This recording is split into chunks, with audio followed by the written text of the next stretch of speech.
Thanks very much, John. It's a great pleasure and privilege to be here today with all of you, but particularly to be here with the Whitlam Institute, located in the University of Western Sydney.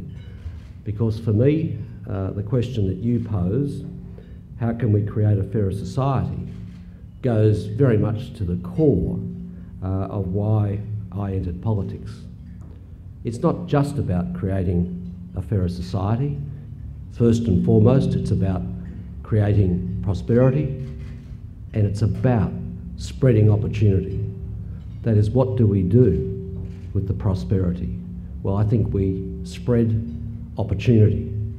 And I believe very firmly that in spreading opportunity, we actually reinforce our own prosperity. That a fairer approach to public policy is in itself good economics as well as good social policy. So a stronger economy and a fairer society are very important to the prosperity of our nation and to the type of nation we want to leave to our children and to our grandchildren. And it's very important that this work takes place particularly here at the Whitlam Institute, because Gough does deserve a very unique place in our nation's heart and in our history of public policy. For many in my generation, we owe much of our education and our inspiration to his government's reforming record. And of course, Gough taught us that political life isn't just about governing, that's very important. It's also about very good management, as vital as all of that is, but it is also about making the nation a better place, leaving it in better condition than we found it. It's about taking our people forwards, not backwards. And of course, this is an enduring goal that has been behind the aspirations of past Labor governments for a long time. And it is certainly an enduring goal that goes to the very heart of the government led by Julia Gillard. Right through our whole 120-year history, my side of politics has understood that a society that is fair and just does rest on a growing economy and seeing the benefits of that growing economy flow to working people. And as you are aware, Julia is at the Press Club as we speak, talking very much about these matters. She's talking about what we call a patchwork economy and what we need to do to ensure that more Australians join together and work together to all enjoy the benefits of national prosperity. And that's what I want to talk about today. But I might just draw a couple of quick contrasts along the way, because I think there is a very stark contrast between the approach of Julia Gillard and the Labor government and that of our opponent, Mr Abbott and the Liberals. We have a Prime Minister who wants to build consensus around economic reform and move the country forward, as opposed to someone like Mr Abbott, who takes very extreme views which divide our community.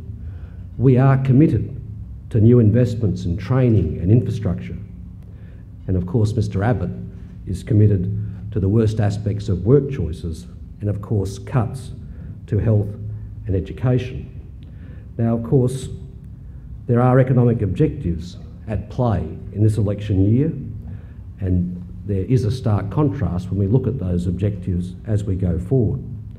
Today I want to talk about three of the battlegrounds for this election, and I think we can compare and contrast those with the aims and aspirations of our opponents.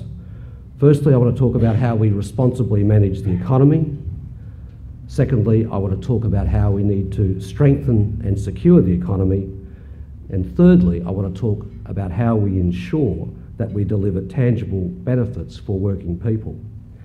Now, the first battleground, responsible economic management, isn't necessarily as exciting as a discussion about the big, hard-fought economic reforms that is important. But of course, a strong, responsible economic management is the rock on which economic reform is built. And of course, I don't think there's any better evidence of responsible economic management than the updated numbers that I delivered yesterday in the economic statement. They show how successfully the government has steered the nation through the turmoil of the global financial crisis. Now, the best evidence of this is the fact that we're getting back to surplus in 3 years, 3 years early. This means we are back in the black ahead of every major advanced economy. And of course, contrast that to the goal that was set at the G20 leaders meeting in Toronto a few weeks ago.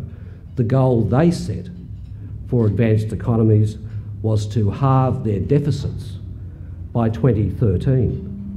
We won't have halved the deficit by 2013, we will have a surplus in 2013, eliminated the deficit and a surplus in 2013.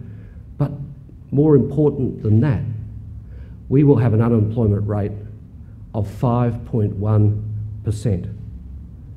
Our unemployment rate is expected to fall even further to 4.75% in 2011-12. This is a very substantial achievement for this country. A remarkable achievement when you consider that countries in Europe and the United States are dealing with near double-digit unemployment rates. So at a time when unemployment is in the millions in many of these countries and figures are in double digits, Australia has over the past year created 350,000 jobs. 350,000 jobs, a very substantial achievement of which I think all Australians are proud.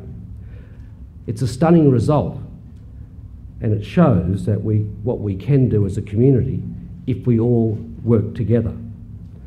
Now, the second battleground in this election year is about strengthening and securing the economy.